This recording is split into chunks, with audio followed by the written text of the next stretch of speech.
Is an author and journalist most notably known for the biography about Diana, Princess of Wales, called Diana, Her True Story. His latest book about Queen Elizabeth II is called The Queen, Her Life. Andrew joins us this morning.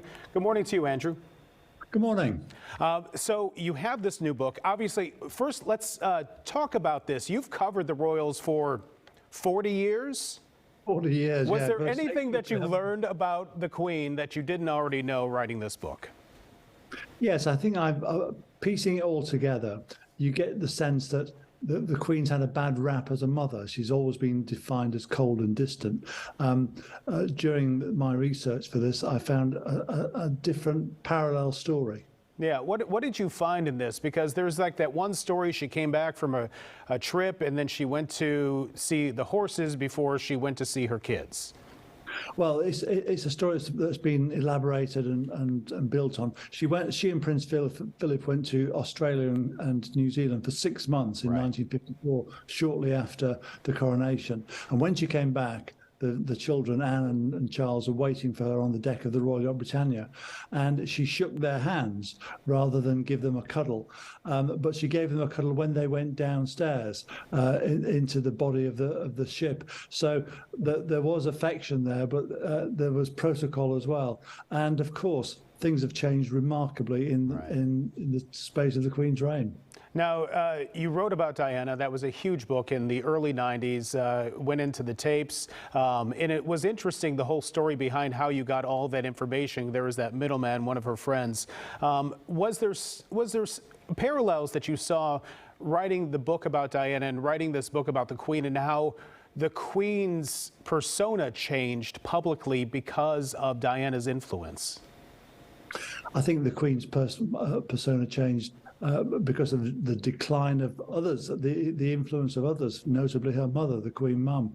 I mean, for me, you see the most interesting part of her reign is almost the twilight of her reign, where she's really relaxed into the job, loving it, enjoying being queen. Whereas in the early days, she was overwhelmed by a tsunami of responsibility, aged just 25. Yeah. Well, you have the Queen Mother there. Obviously, she had been the Queen, and then there was Queen Mary, her grandmother.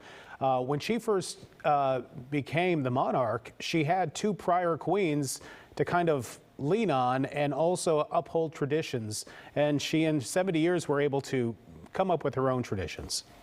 Well, exactly. I mean, in the early days, it wasn't just Queen Mary and the Queen Mother. There was also Winston Churchill there, telling her what to do or advising her.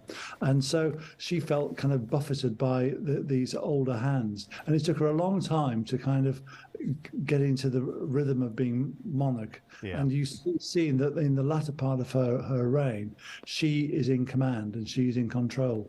All right, I need to ask you one last question. We don't have a lot of time, but you were portrayed in the most recent series in The Queen, the Crown. What is that like to see you being portrayed on camera by an actor?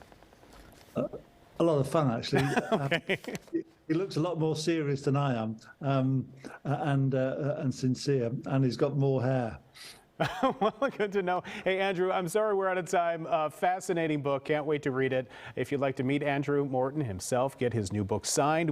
He will be in Naperville tomorrow at North Central College at 7 o'clock. Thank you so much, Andrew. Do appreciate it.